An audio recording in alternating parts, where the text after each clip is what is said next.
Please open your Bibles with me in the book of James sa ating pong pagpapatuloy ng ating pag-aaral sa libro na ito. And we are in chapter 4 at babasahin lang natin ang beginning verse 11 up to verse 12.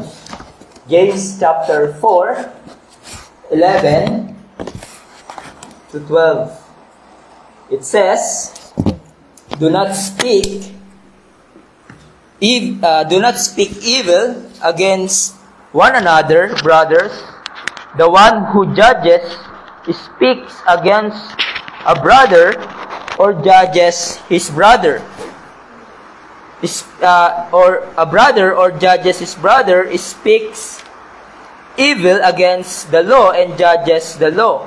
But if you judge the law, you are not a doer of the law, but a judge. There is only one lawgiver and judge. He who is able to save and to destroy. But who are you to judge your neighbor? Tayo po ay manalangin at tumingi ng talino at tulong sa ating Panginoon. O aming dakilang Diyos, kami po muli ay lumalapit sa inyo na may pagpapakababa, na kami po ay muli niyong tulungan sa aming pagkikinig at pag-aaral ng inyong mga salita. Nawa, Panginoon, ang inyong mga salita tulad ng sinabi ng psalmist na maging tunay na delight ito sa aming buhay. Tunay na maging sweet ito sa amin, like a honeycomb. We pray, Father, that we would truly be attentive and focus sa inyong mga salita na gusto niyo pong marinig namin ngayong hapon na ito. Umaasa kami, Panginoon, na tutulungan niyo po ang mga ngaral ng inyong salita sa kanyang pagpapaliwanag ng inyong mga salita. Ikaw po ang kanyang maging gabay.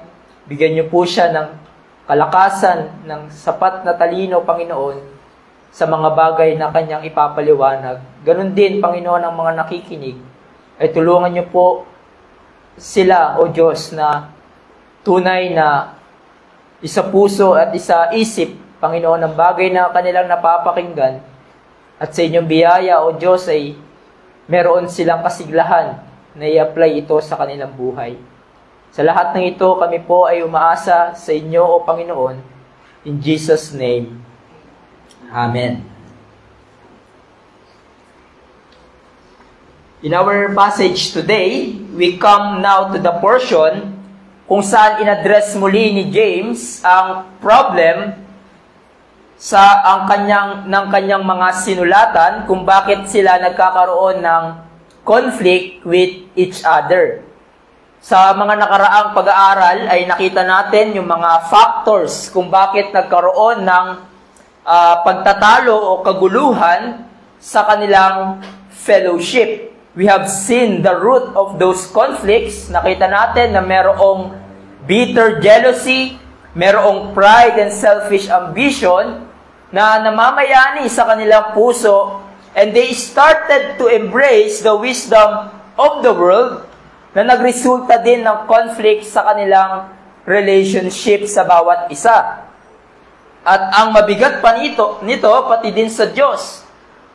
They have committed spiritual adultery sa Panginoon by having friendship with the world. But in verses 7 to 10, nakita natin ay inexhort ni James ang mga believers to be restored back sa Panginoon. Para maayos ang kanilang conflict with God, they must submit to God, repent of their sin, and humble themselves before God. So that's the solution na binigay ni James. And here in our passage today ay muling nagbigay ng panawagan si James para ma-resolba ang kanilang conflict with their fellow believers.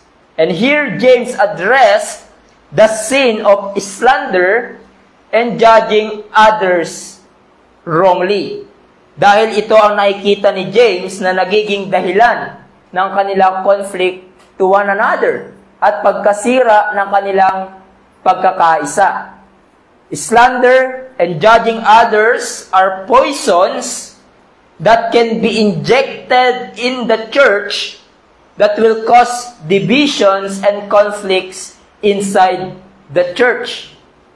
At dahil nagkukos ito ng disunity of the church, God strongly opposes it. We are called, di ba, tayong mga mananampalataya, we are called to be united and to have a harmonious relationship in our fellowship. Therefore, anything that destroy that is simply against the will of God.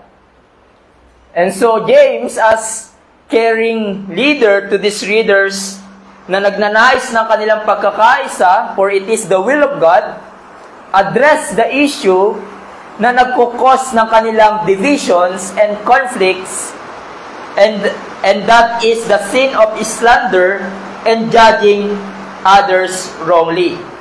So these are sins not only against to fellow men, but to God Himself. Kaya't makikita natin, hindi lamang sa Book of James, but buong Bible, that slander and judging others wrongly are strongly prohibited. This is the subject that we will consider, the prohibition against the sin of slander and judging others. So let us then consider two headings. First, the assertion of the prohibition, and lastly, the rationale for the prohibition. So una, yung assertion of the prohibition. So sabi sa verse 11, do not speak against one another, brothers. Yung salita pong speak evil against sa ESV, it means to speak evil of, to slander or attack verbally. Parang yung diatribe, no? Or sa Tagalog, paninirang puri. So it refers to the act of defaming or slandering another person, at in this case, a brother or sister in Christ. So you are speaking evil or malicious words intended to destroy yung reputation ng ibang tao. So in other words, kapag nag-i-slander ka, sinisiraan mo yung tao sa harap ng iba sa pamamagitan ng maling information, falsehood, or partially true. One writer says, slander is the sharing of speculation and hearsay about someone that results in a negative depiction of another person and a decline in their reputation. So, may paninirang puri, yung sinabi nga sa Tagalog, no? Meron siyang thin distinction sa gossip. Diba? Yung chismis, pagkalat o pagsabi ng information ng isang tao sa iba with exaggeration. Parang nakita ko nga yung sa internet, yung Marites pala, meron daw yun meaning, no? Abbreviation pala yun. Sabi doon, Marites, M stands for Master of Arts in relaying information through exaggerated storytelling. So, Marites, Master of Arts in relaying information through exaggerated storytelling. So, ang chismis ay pagkalat ng information of someone na marahil narinig mo lang din sa iba and you exaggerate it to others. But yung slander, pagkalat din siya ng information ng isang tao sa iba, ngunit meron kang intensyon na sirain yung reputation ng taong yon. So, sinisiraan mo siya sa iba sa pamamagitan ng kamalian o kasinungalingan or ng hearsay. At ito ang nangyayari sa mga sinulatan ni James. Maaari ba ito na mangyari din sa isang mga believer na gantong kasalanan? Yes, it happened to the believers. Na sinulatan ni James na tinawag niya mga brothers. Meron silang paninirang puri sa bawat isa. Ang nangyayari sa kanilang fellowship. Kaya't sinabi ni James strongly to them, do not speak evil against one another. So kung titignan natin i-observe natin yung phrase na yan, we observe from that phrase, first of all, in the Greek, it is a command. So isa siyang utos. Hindi ito optional. Dapat sa isang believer, na para bang isipin natin, pwede ba ako mag-slander sa iba o hindi? Sinasabi ni James, huwag ninyo itong gawin. Huwag niyong pumasok ito sa inyong isip na manirang puri ng ibang tao, lalo na ang kapatid niyo sa Panginoon. Huwag maging ganyan ang pattern ng inyong buhay. Secondly, yung verb tense ng salitang speak evil against, hindi lamang siya imperative, but it is also in the present tense. Present imperative. Anong ibig sabihin yan? Meaning, it is continually being done sa mga sinulatan ni James. So some of them, they have resorted to slander one another. And so James calling them to stop this evil practice to which they have resorted. At kung titignan din natin kung gaano ito katindi, yung slander sa kanilang kapulungan, yung salitang speaking evil against, it is in the plural. Meaning, hindi lang ito totoo sa isang believer sa kanilang fellowship, kundi laganap ito sa marami sa kanila. It was widespread, ganun katindi. It was widespread sa kanilang fellowship, slandering someone here and there. Kaya no wonder, James issued a very strong command to stop slandering one another. It must not be named among the believers. Dahil ang paninirang puri, it is the work of darkness. It is the work of the devil. Dahil yung word po na slander, in the Bible, in the original, it is connected with the word devil. Dahil yung noun na diabolos, devil, it means slanderer. So ang pag-slander, it simply means it is demonic. If you slander someone, you are joining the work of the devil. People who are engaging in slandering other people are being led by the devil and not the Spirit of God. So kung pinag-uusapan nyo yung isang tao na wala siya doon at sinisira nyo ang kanyang puri, no, you slander a person, you are joining the work of a devil. So,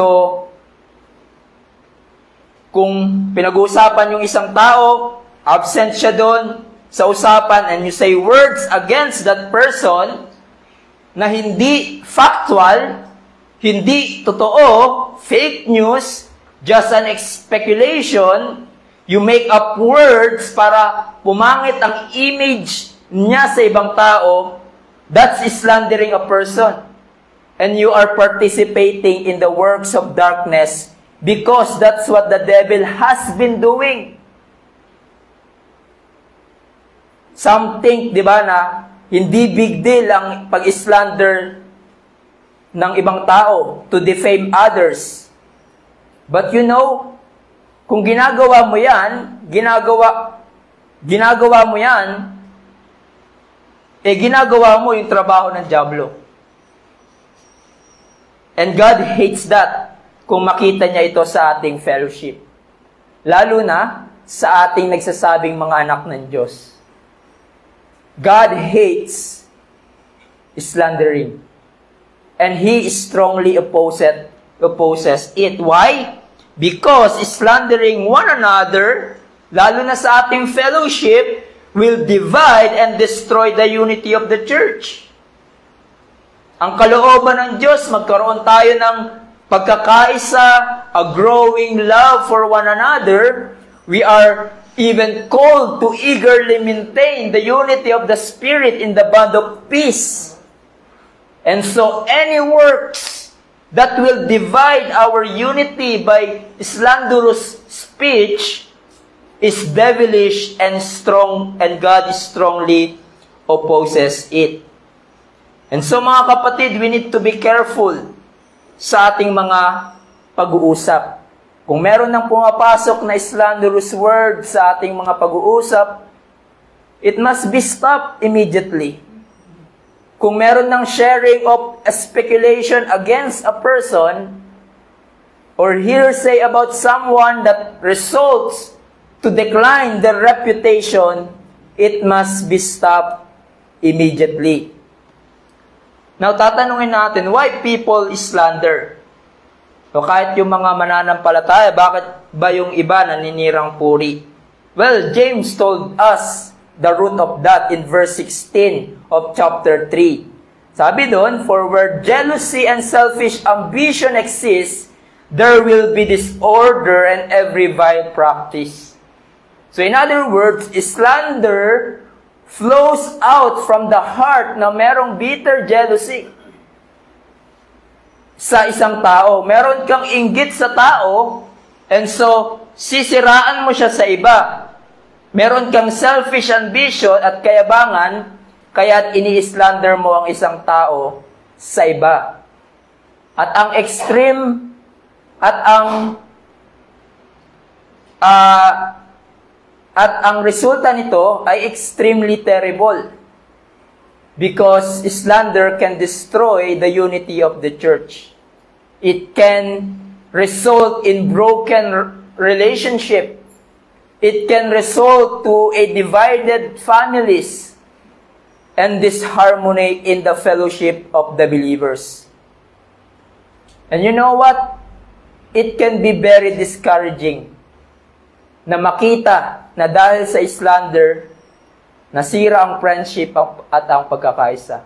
It is very discouraging to see. At higit sa lahat, slandering one another never glorifies God. Kaya marapat na ito ay mapigilan. It is a sin of tongue. It is the work of the devil that has terrible effects. And so James prohibits them na gawin ito. Ito nga, sabi nga ni John MacArthur, when James said, do not speak against evil against others, it means, stop manufacturing evil about a person with unrighteous intent. So ito ay dapat mahinto. Because that's manufacturing evil about a person with unrighteous intent. Sinasabi ni James, stop it, do not allow it. But more than that, they needed to recognize why they should stop it. And that leads us to our last heading, the rationale for the prohibition. Sinabi sa 11b and 12, the one who speaks against a brother or judges his brother speaks evil against the law and judges the law. But if you judge the law, you are not a doer of the law, but a judge. There is only one lawgiver and judge, he who is able to save and to destroy. But who are you to judge your neighbor? So first of all, bakit marapat na hindi natin gawin manirang puri, lalo na sa ating mga kapatid sa Panginoon? Because to slander your brethren and judging them is to speak evil against and judging the law of God. Now, we already talked about the sin of slander. Now, there's another practice na binanggit ni James na marapat hindi nakikita o napapractice, lalo na sa fellowship ng mga mananampalataya. At sinabi niya doon, judging one another.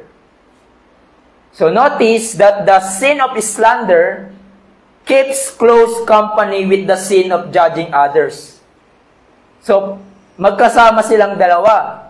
When we slander other, hindi may iwasan na i-judge din natin sila wrongly. Now, anong ibig sabihin ba ng to judge others? First, let us look what it does not mean. Anong hindi ibig sabihin to judge others? When James said to judge our brethren, James is not saying, hindi sinasabi ni James na do not show discernment in the church. Kasi or magkaroon ng tamang evaluation. Kasi yung salitang judge, it means to divide out or separate off. So you are making a personal evaluation or examination of someone at dinidistinguish mo yung tama sa mali. So to judge our brethren, hindi ibig sabihin na huwag na tayong maging mapanuri or to examine sa ginagawa ng ating mga kapatid sa Panginoon o kung sino man. So halimbawa, mayroong nagturo dito na hindi nyo kilala, guest speaker or na-invite kayo sa isang fellowship na mayroong pagtuturo ng salita ng Diyos.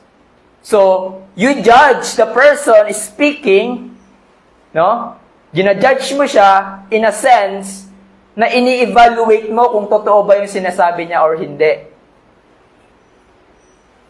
Sana, ini-evaluate mo na nasa salita ba yun ng Diyos o hindi. So that's the kind of judgment na marapat gawin. And we are being discerning. So hindi gantong judgment ang pinagbabawal ni James. Pangalawa, also to judge our brethren, hindi ibig sabihin na hindi na natin sila i-confront sa kanilang kasalanan. Sinasabi ng iba, di ba? Being judgmental daw kung i-call out natin yung kasalanan ng iba or i-confront natin yung sin of others. Kung ang pag-confront natin sa kasalanan ng iba o ng ating kapatid sa Panginoon ay based naman sa katotohanan,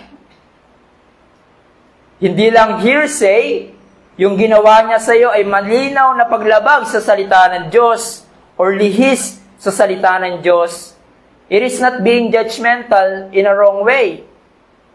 Ang pag-confront natin sa kasalanan. Kung yung sasabihin naman natin ay talagang malinaw na paglabag sa pamantayan o yung judgment na ng Diyos, hindi lang basta nag-invento ka, it is a positive evaluation or judgment. If your brother ay nagkasala sa iyo, at malinaw na yung ginagawa niya ay paglabag sa salita ng Diyos, sinasabi sa atin ng Bible, confront him or her, at sabihin mo yung pagkakasala niya. So it is not being judgmental in a wrong way, kung backup ito ng katotohanan, not your own biases or opinions, but ng salita ng Diyos. Now, ano yung judgment or to judge na pinagbabawal dito ni James na gawin ng mga believers? So nakita natin merong legitimate na pag-judge or pag-evaluate. So what does it mean dito ni James? Well, it simply means being yung judgmentalism or wrong criticism. So yan ang being forbidden here. One commentary said, the scriptures forbid is judgmentalism, a critical and censorious, or pag sinabing censorious, parang hypercritical ka, fault-finding. So sabi niya, yung judgmentalism, a critical and censorious spirit that judges everyone and everything, seeking to run others down. So, kumbaga, nagpapasa ka ng judgment sa iba, na ganito siya, ito ang kanyang ginagawa, nang walang facts, walang basis, at kung merong mang basis, ang basis mo ay yung sarili mong bias. And often, ginagawa ito, di ba? And often, ginagawa ito ng isang tao dahil meron siyang masamang intensyon. So maybe meron pride or galit ka sa tao, gusto mong maghigante sa ginawa niya sa iyo by slandering him and judging him wrongly. Yung iba naman, they judges other para lang i-showcase yung kung gaano sila kalakas, kung gaano sila katalino. So, yun yung paraan nila. Ito yung pinoprohibit dito ni James along with speaking evil against others. Na meron kang paghuhusga, bias, criticism, with the intention na ibagsak mo yung iba. So, madalas nating naririnig yan sa mundo, lalo na pag malapit yung eleksyon, di ba? Huwag niyong iboto si ganito, si ganyan, kasi magnanakaw yan. No, usap-usapan, ganito yan. Tignan yun yung tiyan, ang laki. Talagang buhaya. Ako yung iboto nyo. Dito sinasabi ni James, sa fellowship ng mga believers, pumasok din.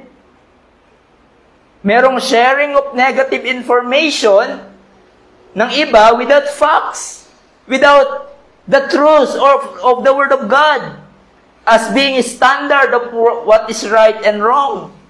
So, judging others wrongly, they judges others wrongly dahil ina-assume mo, di ba? Minsan, judging others wrongly dahil ina-assume mo na alam mo na yung lahat-lahat patungkol sa tao.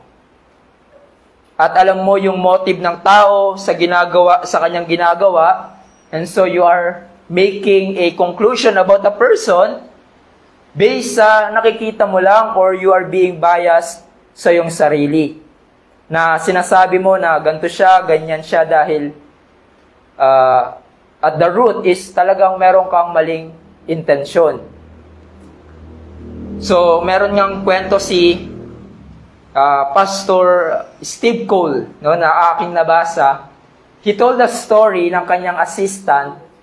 So, itong assistant na ito, na believer siya, pero napansin ni Pastor na abrasive siya makipag-deal sa ibang tao.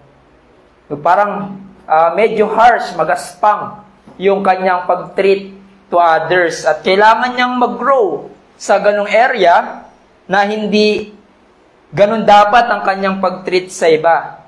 But yung ibang nakapansin sa kanya na ganun yung ugali niya, they often criticize her sa ganung ugali niya. And then one day, itong assistant na ito inutusan to type a story patungkol sa isang tatay na sinabihan ng kanyang anak na babae na iiwan na niya ang kanyang mother, yung kanyang asawa. At nangako naman itong father na bibisitahin pa rin naman niya itong babatang babae, yung kanyang daughter. But umalis yung tatay at never nagpakita sa kanyang daughter. At yung secretary na ito na inutusang mag-type ng story told Pastor Cole na sinabi niya kay Pastor, that's exactly what happened to me. At kinausap siya ng pastor, he listened sa nangyari sa kanyang assistant, and after na malaman niya na ganun palang nangyari sa kanya, you know what? Naging more patient siya sa kanyang assistant. More patient sa kanyang shortcomings. More patient sa pagiging abrasive niya sometimes. Because alam niya yung facts of what happened to her in the past. And sometimes, ganyan din tayo, di ba? Mabilis tayong gumawa ng conclusion about a person without sufficient facts. Lalo na kung merong masama or masamang motibo or merong inggit at pride sa iyong puso, you easily condemn people to judge them wrongly. And James said to these believers, stop doing that. He actually echoes, di ba, the teaching of his half-brother na na-preach na rin sa atin sa Matthew 7 verse 1. Judge not that you be not judged. For with the judgment you pronounce, you will be judged. And with the measure you use, it will be measured to you. So this is what happened sa sinulatan ni James. Nabagbabatuan sila ng mga maling accusations sa bawat isa. They judge one another wrongly and they slander one another. At nagbigay si James ng reasons bakit hindi nila dapat ito gawin. Sinabi niya, the one who speaks against a brother or judges his brother is what? Speaks evil against the law and judges the law. You are speaking against the law, which means you are breaking and violating the law of God. You are violating the law of God. What is the law na bina-violate mo? Kasi sinabi, you violate the law. Ano ba yung law na bina-violate natin? Well, napag-aralan na din natin to sa paggamit ng law ni James. Here, it refers to the law of love or the law which James called the royal law. So you violate the one of the greatest commandments of God, and that is to love your neighbor as you love yourself. It is unloving to slander a person that ruins their reputations. It is unloving to judge others wrongly and accuse others without sufficient facts about them. It is unloving na para bang gawin nating pulutan. Diba? Yung salitang kalye, gawing pulutan sa usapan ang buhay ng isang tao. Wrongly sharing information about him or her, concluding that he is like this or she is like that without sufficient evidence. Slandering someone to others, giving wrong information to others na hindi naman niya talaga ginawa or hindi naman talaga siya ganon. Or sabihin na natin, given na talagang meron siya talagang nagawang mali sa iyo, limbawa yung kapatid mo sa Panginoon, but still it is wrong na siraan natin sila sa ibang tao. Kung nagkasala siya sa iyo, dapat i-confront mo siya kung malinaw na offense talaga yung nagawa niya sa iyo. You follow the Matthew 18 principle. Hindi yung someone offended you at ang una mong ginawa, ikwento mo sa iba yung offense na nagawa niya sa iyo. And I'm telling you, if you do that, talagang sobrang lapit mo to slander someone that will result na masira ang kanilang reputation.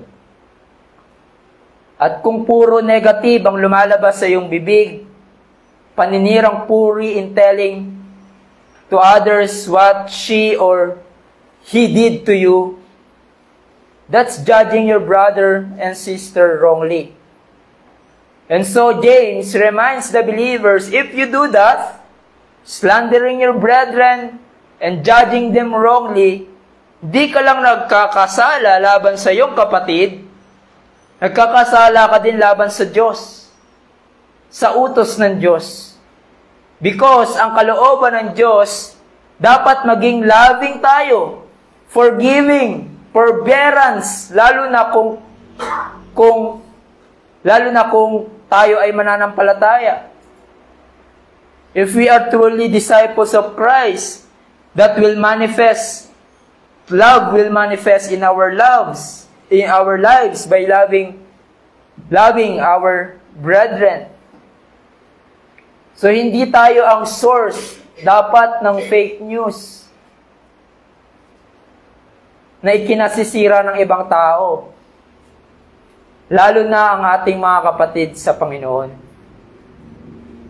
And let me say this, slandering someone reveals a lack of love. It reveals pride in the heart and bitter jealousy. And it is against our neighbor and against the law of God. But not only that, mas pinagdiinan pa ni James, hindi lamang natin bina-violate ang law of God when we slander someone and judges them wrongly, but sinabi niya, judges the law. Now, what does it mean? It means, kung hinuhusgahan mo ang iba ng mali, you are putting yourself as a judge. Ikaw na yung standard of what right is and wrong. In other words, you are putting aside God's law and usurping the position of God as the only judge and lawgiver.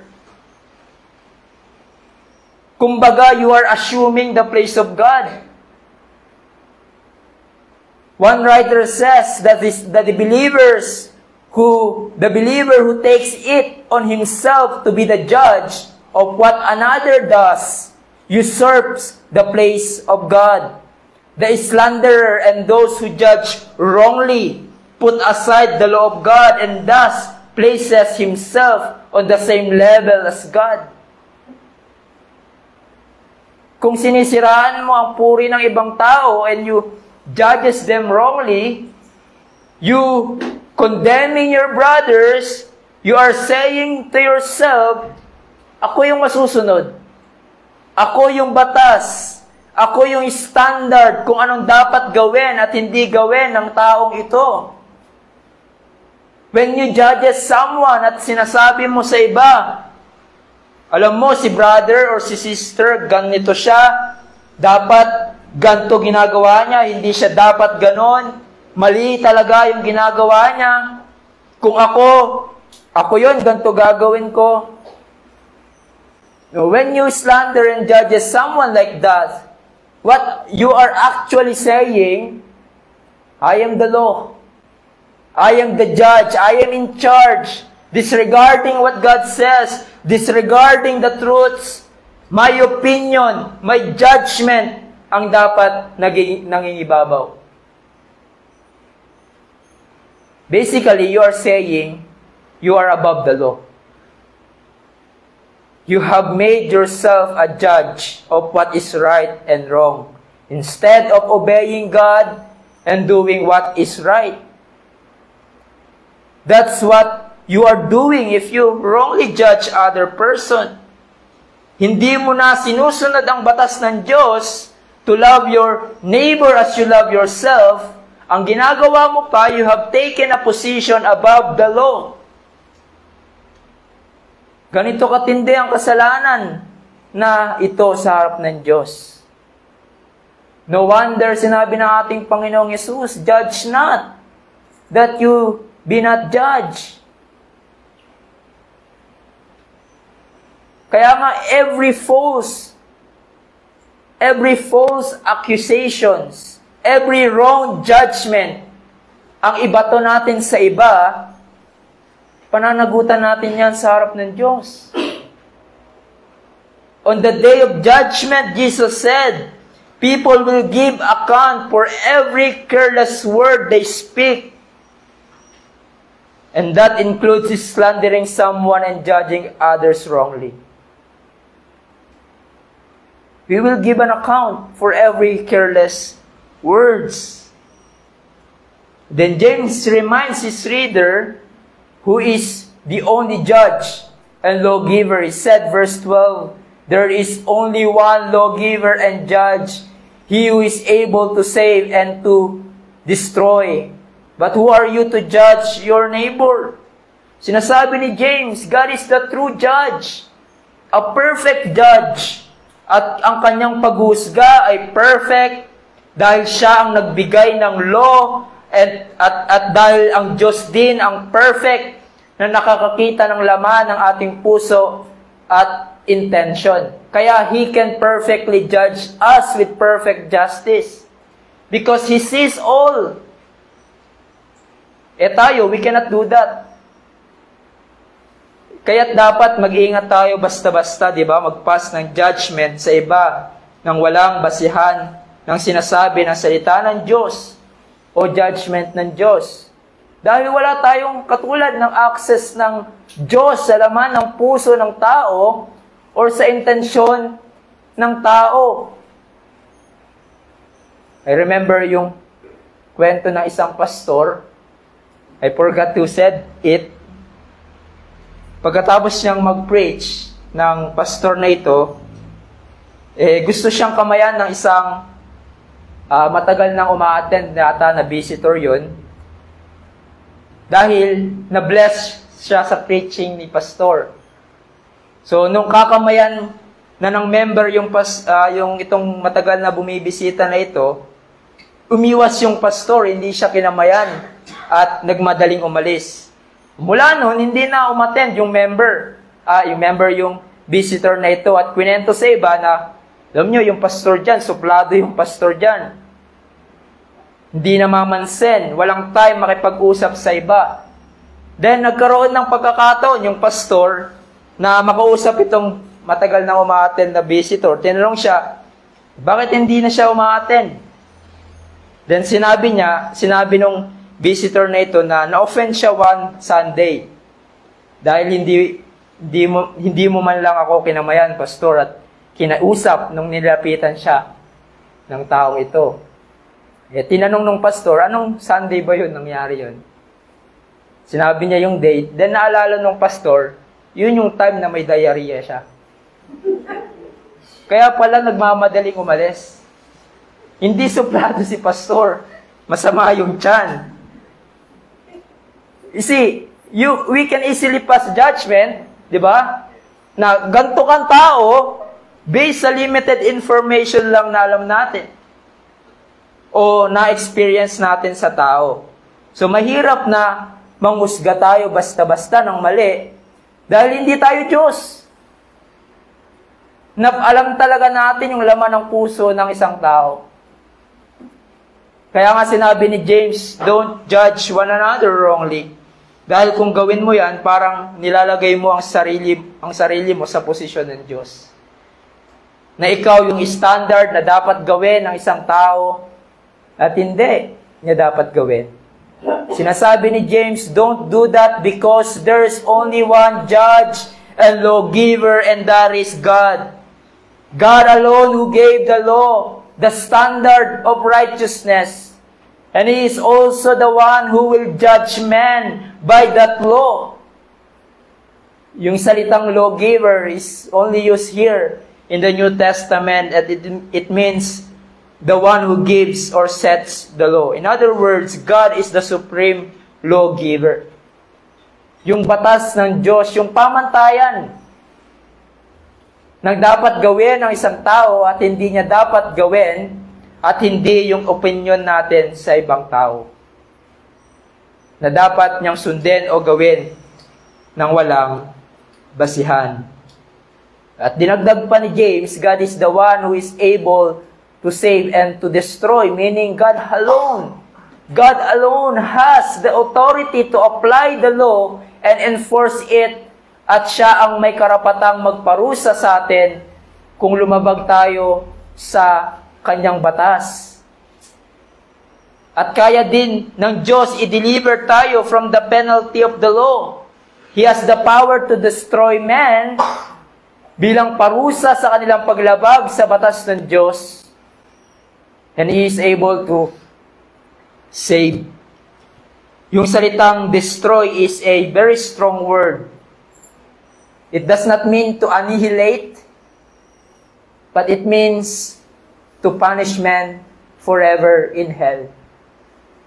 And so sinasabi ni James, you can't take that position from God. You can't usurp that. Sinabi ni Lansky, it is a flagrant usurpation, as if we had the power to send to heaven or to hell according to any law which we may be pleased to set up. Pag nanguhusga ka ng mali, nagsiset ka ng standard, at parang sinasabi mo, itong tao na ito masama, o siya naman ay mabuti, itong taong ito masama, hindi matuwid, dapat itong parusahan ng Diyos, itong taong ito mabuti. Ikaw ang nagde-decide sa sarili mo kung ano yung tama sa mali. At madalas, ikaw din ang nagde-decide kung anong dapat parusa ang nararapat sa ibang tao. Diba? Sinasabi natin, dapat kay sister, brother, ganito mangyari dyan, or kung merong hindi magandang nangyari sa kanya, sabihin natin, deserve niya talaga yon. Dapat lang maranasan niya yung paghihirap na nararanasan niya ngayon. And what are you doing when you say those words? Inaangkin mo yung dapat ang Diyos lang ang gumagawa. Inuunahan mo ang Diyos sa dapat siya lang ang gumagawa. Kung sino ang dapat makatanggap ng paghahatol. And that's the folly of judging others. You are saying, I am in charge. What I am saying is the law or standard, and also I am the executioner. When you judges others wrongly. Then James ends with a very convicting question. He said, but who are you to judge your neighbor? Sino ka para husgahan ng mali ang iyong kapwa? Who are you to continually condemn other people? Do you think you are God? If not, just shut your mouth. Stop judging others wrongly. Stop having a judgmental spirit. And brethren, let me say this, slandering and judging others wrongly are no trivial matter. Hindi ito maliit na kasalanan, parang respectable sin lamang. It is a serious sin. It is a treason against the one true God who is the lawgiver and judge of all the earth. It is against the lawgiver. At tayong mga believers ay kinakailangan mag-ingat sa gantong pangungugali. We may fall into this kind of sin, and we need to repent sa harap ng Diyos when we slander someone or kinondena natin sila, niyurakan natin ng mali ang kanilang pagkatao sa iba. We need to repent. Pero kung ito ang pattern ng iyong buhay, remember, James is giving us what a true believer looks like. Kung ito ang pattern ng iyong buhay at nagsasabi kang ikaw ay mananampalataya, pero panay ka paninirang puri sa iba, panay ka pag-judge sa iba ng mali, ng walang basihan sa sinasabi ng salita ng Diyos, ang gawi ng iyong buhay ay panay hatred and slander towards in the family of God, we have the reason to call into question your salvation. Totoo ba siyang mananampalataya? Dahil bilang mga believers, yes, maaari tayong mahulog sa kasalanan, just like falling into sin of slander, but kung yan ang pattern ng iyong buhay, wala kang pag-ibig sa kapatiran, wala kang patience and forbearance, not loving your brethren as Christ has loved you, pagkos panay ka paninirang puri and judging others wrongly, we have the reason to call into question your salvation. Because one of the marks of a true believer, he has a genuine love for his brother and sisters in the Lord. And in conclusion, let me say this. The antidote to conflicts inside the church is to stop slandering one another and to stop judging others wrongly. This prohibition is an antidote to relational conflicts, and one of the ways to preserve the unity in the church is to stop manufacturing evil about your brother or sister in Christ with unrighteous motive. That's the antidote. One of the ways para ma-preserve ang unity in the church. To stop manufacturing evil. Slandering your brother and sister in Christ. Kung sa ating pag-uusap, di ba? Kasi very subtle tong, lalo na yung slandering, it may occur while you have coffee conversation, or di ba, may nag-ask ng prayer request. It may occur yung ganyan. Kung sa ating pag-uusap, suddenly may nagkwento sa iyo patungkol sa ibang tao or sa isang believer na napupunta na sa paninirang puri. Walang factual basis, walang reliable witness yung sinasabi niya sa iyo. And it's just a hearsay. Diba? Sabi ni ganito, sabi ni ganyan.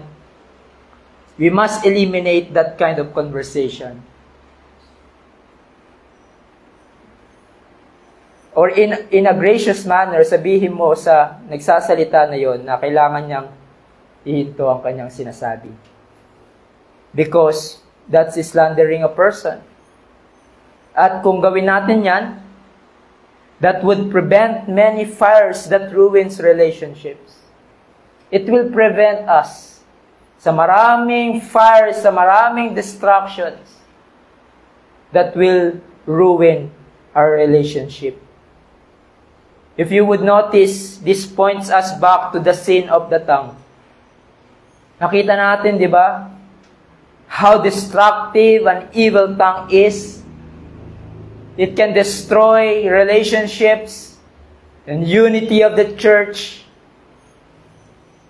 And so, anong unang dapat nating gawin para mapigilan ito? By God's help, control your tongue, mortify the sin of slandering.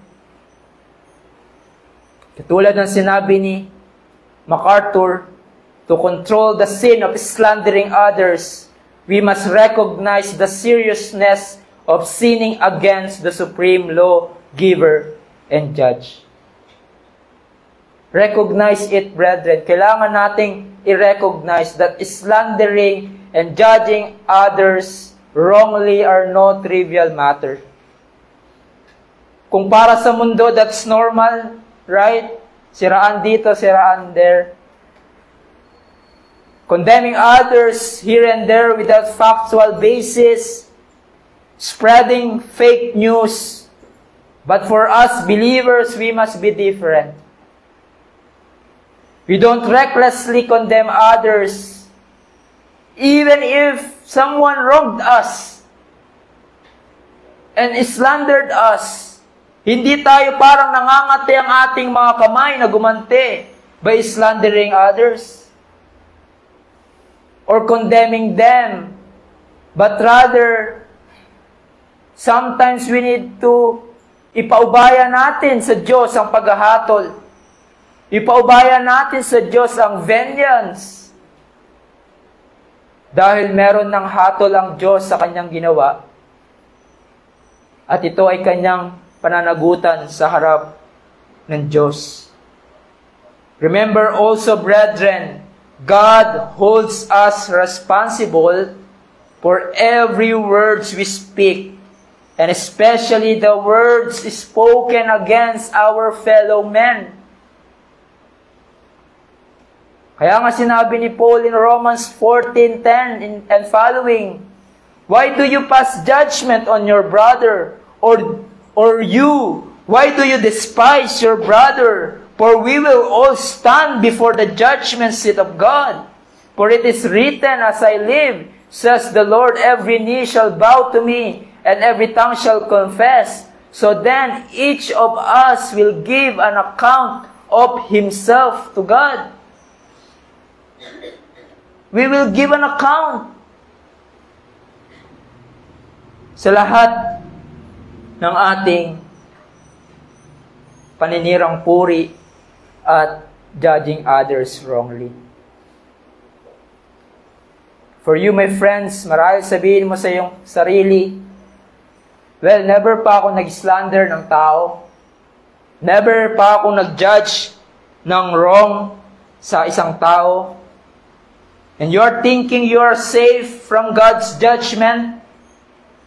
Know this, my friends. Every sin is treason against God and His law. Ang iyong patuloy na pag-reject kay Christ at patuloy mong hindi pagsuko ng iyong buhay kay Christ, ito ay pagre-rebelde sa harap ng Diyos. Lantarang sinasabi sa inyo ng Diyos, through the preaching of the gospel, believe in my Son. This is my beloved Son, listen to Him. And you don't keep listening, and you don't want to believe. Sinasabi ni John in John 3:18, whoever believes in Him is not condemned, but whoever does not believe kay Christ, condemned already, because he has not believed in the name of the only Son of God.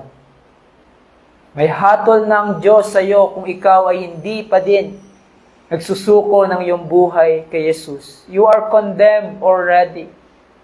You are under the wrath of God. You are under the condemnation of God because of your unbelief and sin. Unless now you listen and obey the call of the gospel to repent of your sins and believe only to Christ for your salvation. Kung magtiwala ka kay Jesus, you will not be condemned, kundi magkakaroon ng buhay na walang hanggan. So we plead to you, friends, come to Christ. He is your only hope para maligtas at mapatawad sa iyong lahat ng kasalanan. Let's pray. O aming dakilang Diyos, salamat for reminding us of the dangers of the sin of slandering someone and judging them wrongly. O Panginoong Diyos, laganap ito sa aming panahon.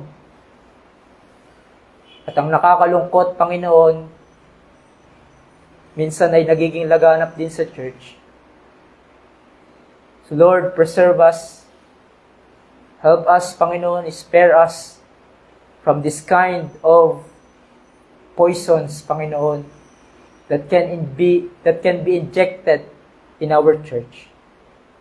We pray, Lord, that our unity will be preserved, and speaking the truth in love will be maintained sa buhay ng bawat members ng church na ito. Salamat po, Panginoon, sa inyong pag-remind sa amin. In Jesus' name.